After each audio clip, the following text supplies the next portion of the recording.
আজকে আমরা নবম শ্রেণীর ইতিহাস ও সামাজিক বিজ্ঞান বইয়ের ৮ ও ৯ নং পৃষ্ঠার কাজের সমাধান নিয়ে আলোচনা করব।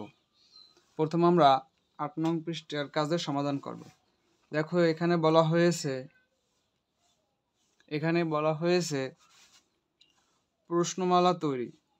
তথ্য সংগ্রহের জন্য প্রশ্নমালা তৈরি করা যেতে পারে, যেখানে নিজ এলাকার সামাজিক উপাদান আগে কেমন ছিল এবং সামাজিক উপাদান এখন কেমন সে বিষয়ে প্রশ্ন থাকবে। নিচে কয়েকটি প্রশ্ন সংবলিত একটি প্রশ্নমালা দেওয়া হলো। এলাকার সামাজিক উপাদানের পরিবর্তন। তারা কয়েকটি প্রশ্ন এখানে দিয়েছে, এই দুটি তোমাদের করতে হবে। আমাদের এলাকার রাস্তাঘাট ৩০ বছর আগে কেমন ছিল?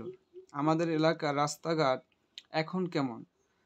এলাকার ঘরবাড়ি বাড়িঘর ৩০ বছর আগে কেমন ছিল? এলাকার বাড়িঘর এখন কেমন? এখন এরকমের আরও দুটি তোমাদের প্রশ্ন তৈরি করতে হবে। তো এই যে ৫ এবং ৬ আমি তোমাদের জন্য লিখে রেখেছি।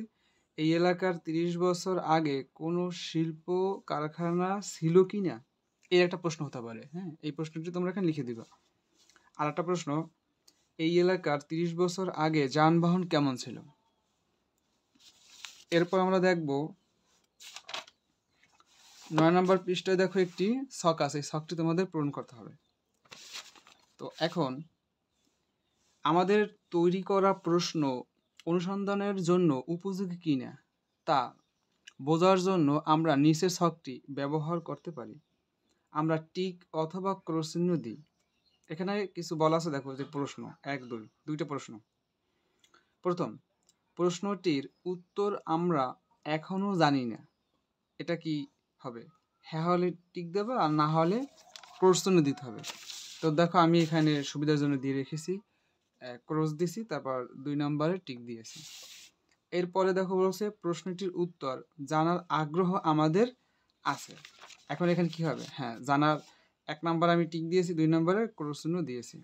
ঠিক আছে, এরপরে এইরকম এগুলো তোমরা সলভ করবা। দেখো আমি এখানে তোমাদের সুবিধার্থে আমি এখানে সমাধান করে রেখেছি। দেখো